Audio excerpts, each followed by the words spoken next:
All right, you guys, welcome back to the channel. Thank you so much for clicking on this video. So today, I hate to say it, I have a bit of an I told you so. Today we're going to talk about Sade Perkins. If you don't know who that is, you will soon, and I apologize for that. But before we get into any of it, this is your reminder to subscribe to this channel and give this video a thumbs up. I also have all of my other social medias linked down below. As always, I post short form content over there. There's usually a little bit of a sneak peek at these YouTube videos on those channels as well. So make sure that you are checking all of that out. And without any further ado, let's dive right in.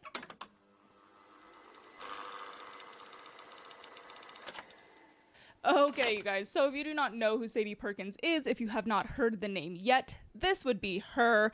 And she has recently gone viral for to say she has the worst take ever would be dramatic, but it does feel pertinent to say that she has the worst take ever on the Mystic Camp tragedy. I have not spoken about this simply because there are certain things, you guys, that I literally can't bring myself to talk about. The level of tragedy that this is so unspeakable. I have nieces who are the same exact age as these girls, and it's so gut-wrenching that I just have not been able to bring myself to talk about it. And I frankly find everyone who has been politicizing it, you know, Trump defunded this, or whatever it might be, it's been so sickening because, first of all, it's just not true. That's not how these things work. But regardless, to politicize this to the extent that it has been so beyond me. However, my hand has been forced with Miss Sade Perkins because I made a video not too long ago about a woman named Shiloh Hendrix, if you will recall. She went viral because she was filmed at a child's playground running around screaming at a 5-year-old. Some debate the fact that he was 5. I saw him in the video. He couldn't have been more than 10 years old, so a child nonetheless, calling him the N-word simply because he got into her diaper bag, because that's what a sane, rational adult does, and that's a normal response to such a situation. And when that was uploaded and people, you know, had a response to it, she then started a GoFundMe and raised, I don't know what it ended up being. When I made the video, it was somewhere around $600,000 that this woman raised for being disgusting and despicable. And that was all done in the name of canceling cancel culture. And, you know, I think that there is somewhat of an argument to be made for that. You know, the extent to which people responded to Shiloh Hendrix was obviously extreme. Her address got leaked. She got doxxed, her place of employment, all of these things, all of her personal information got released to the public. And obviously that's a bridge too far. Obviously. However, if you're going to do something in public and you get caught doing that thing and it's a despicable thing, you're not free from consequence. You know, you're not free from the scorn of your peers and the political square, because that's you know, that's how free speech works. You're free to say whatever you want. You're not free from the judgment of what you say. Because I just feel like I need to make this abundantly clear. Obviously, the line stops at legality. The government, the law enforcement, these things, that is what the Constitution is for. That is the First Amendment. They are not allowed to interfere. You're not allowed to be censored, that sort of thing. You're allowed to be judged. You're allowed to be judged, and Shiloh Hendrix deserved to be judged, and that was my stance on Shiloh Hendrix, because a lot like Carmelo Anthony and Shiloh Hendrix followed suit. We started rewarding people's bad behavior by donating to them because they did something that was counter-cultural. And that brings us to Sade Perkins. We are going to take a look at the video that she posted. We're going to take a look at some comments that she has made, and she then created a GoFundMe. Now, thankfully, she has only raised, I don't know, $150 so far out of her claimed goal of $20,000. And a lot of people are simply just donating to leave hate comments, as we're going to get into. But I think that there's just a really big conversation to be had about the fact that there's only one reason why she even made a GoFundMe to begin with. And that is because she saw it work for Carmelo Anthony. She saw it work for Shiloh Hendrix. And, you know, maybe we shouldn't have done that. And before we get into these videos, I do just want to point out that this woman is being doxxed. Okay, there is a tweet that I will pull up of her place of employment, where she lives. These sort of things has 20,000 views, so not anything insubstantial. And yet, I'm not seeing any of the people who stood up for Shiloh Hendrix. They're awfully quiet. They're pretty quiet about this. You were pretty adamant about the need to defend Shiloh Hendrix, even though what she did was absolutely despicable because of her freedom of speech. And I'm just not seeing you defending this woman, Sade Perkins, in the same way, any of them. And I did say in my video about Shiloh Hendrix that I wonder if it hadn't been a white woman attacking a black kid. Yikes. And I hate to be that person, but, you know, sometimes the shoe does fit. And I'm just, curious why you guys are so quiet. Unless, of course, it's because this one doesn't serve your narrative. That's uncomfortable. So this is the first video that she posted, to my knowledge, but this is the one we're going to check out. Hey, I know I'm probably going to get canceled for this, but Camp Mystic is a whites-only girls Christian camp. They don't even have a token Asian. They don't have a token black person. It is a all white only conservative Christian camp. If you ain't white, you ain't right, you ain't getting in, you ain't going, period. And I think that context needs to be said in this matter. It's not to say that we don't want the girls to be found, whatever girls that are missing or whatever right now, but you best believe, especially in today's political climate, if this were a group of Hispanic girls, especially with them being in East Texas, it should be most likely Hispanic. If this were a group of Hispanic girls out there, this would not be getting this type of coverage that they're getting. No one would give a fuck. And all these white people. Okay, I'm just going to interject really fast and say that this would be getting coverage no matter what, no matter where, no matter who, because what happened was so catastrophically tragic on an inignorable level.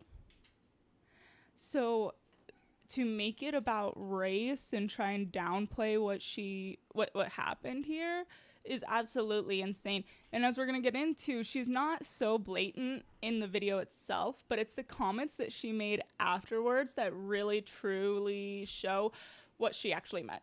The parents of these little girls would be saying things like they need to be deported, they shouldn't have been here in the first place, and yada yada yada. So before y'all come at me, before y'all start leaving hate comments on my page about, oh, these are just kids and they don't know no better, da, da, da, da, da.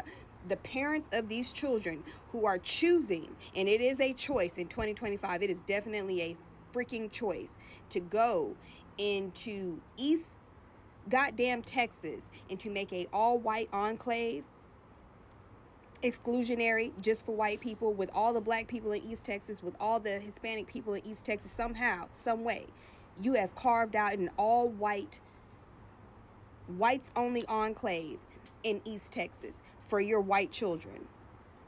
Yeah, I have a problem with that. I have a big problem with that. Once again, this is no shade to the girls. I hope they all get found. But once again, y'all have to understand the climate that we're living in. They want you to have sympathy for these people. They want you to get out of your bed and to come out of your home and to go find these people and to donate your money to go find these people. Meanwhile, they are deporting your family members. Meanwhile, okay, so we're deporting people who came here illegally and are breaking our laws. So because of that, it's really bad to donate or help find these 8-year-old girls. That's psychotic. They're setting up concentration camps and prisons for your family members. And I need y'all to keep that in mind before y'all get out there and put on your rain boots and go find these little girls. Okay, so that concludes the video, but I actually want to take it a step further. Before we get into any discussions here, I want to do a little bit of fact checking because she pulled up this website here and, you know, said they don't even have a token black. They don't have a token anything.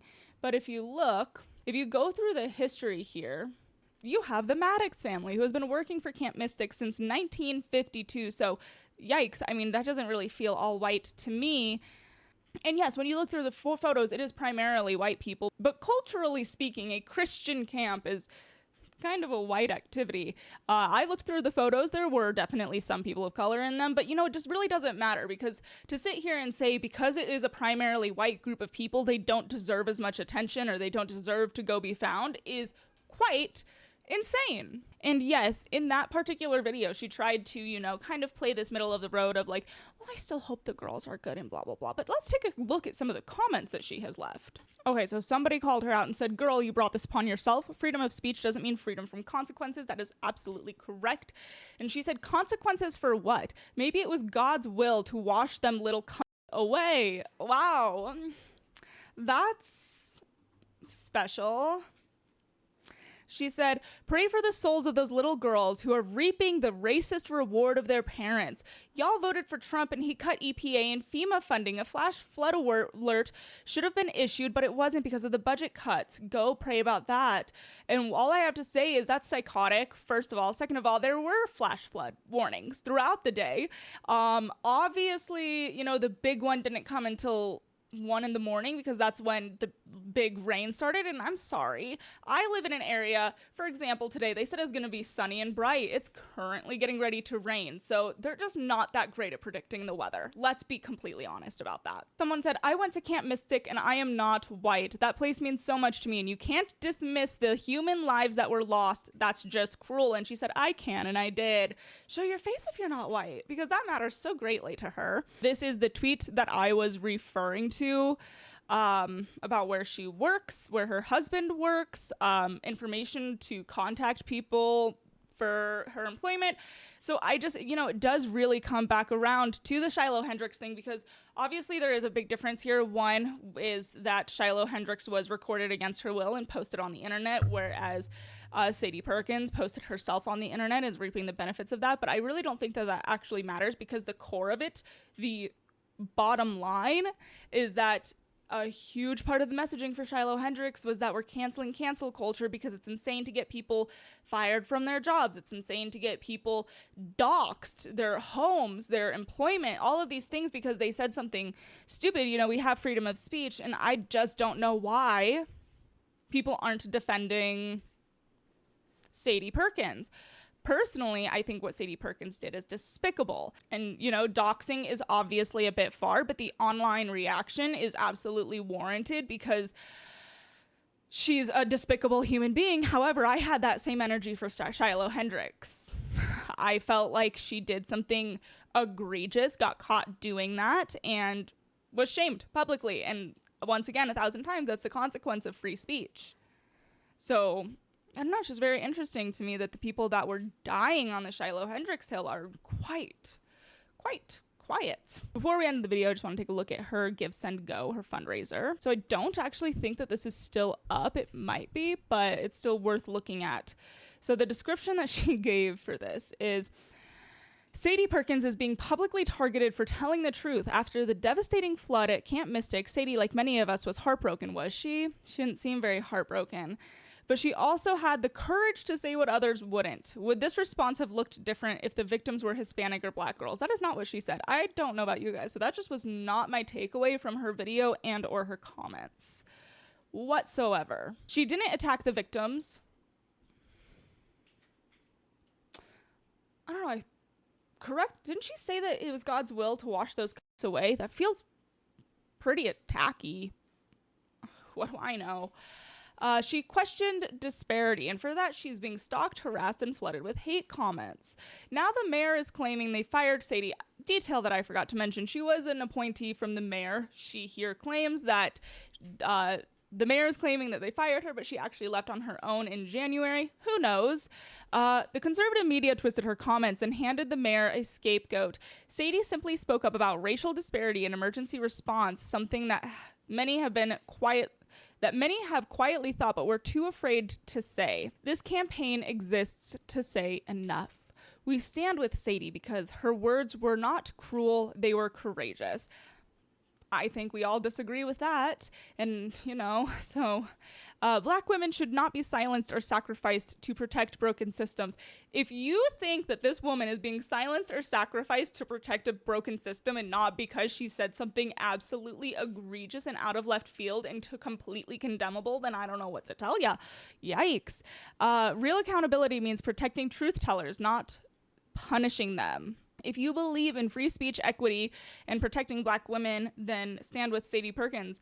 That's just absolutely crazy. Okay, so I was wrong. It has gone up. She's raised $245. So it looks like maybe if this gains more traction, it will work and we'll have another Carmelo Anthony and another Shiloh Hendrix on our hands. And it's just, we've got to stop doing this. We have got to stop rewarding bad behavior. You guys, it's crazy. So I don't know, you guys. I guess the question today is, was it worth it? Was it worth it to raise $600,000 as for Shiloh Hendrix? Because it doesn't seem like it's working. It doesn't seem like it actually did anything other than give $600,000 to a woman who is quite sick in the head. Yeah. And now Sade Perkins the fundraiser is going up. People are donating to this because of Shiloh Hendrix and because of Carmelo Anthony. I don't know, you guys. It feels so ridiculous to me. But here we go again. Super fun. Super fun. Woo! Go team. And I got nothing else for you guys. So let me know down below. Let me know if you agreed with the support for Shiloh Hendrix. Let me know if you agree with the support for Sade Perkins. Let me know if you disagreed with both. Whatever it is, just be respectful about it. That's my only ask. And I will talk to you guys next time. Bye.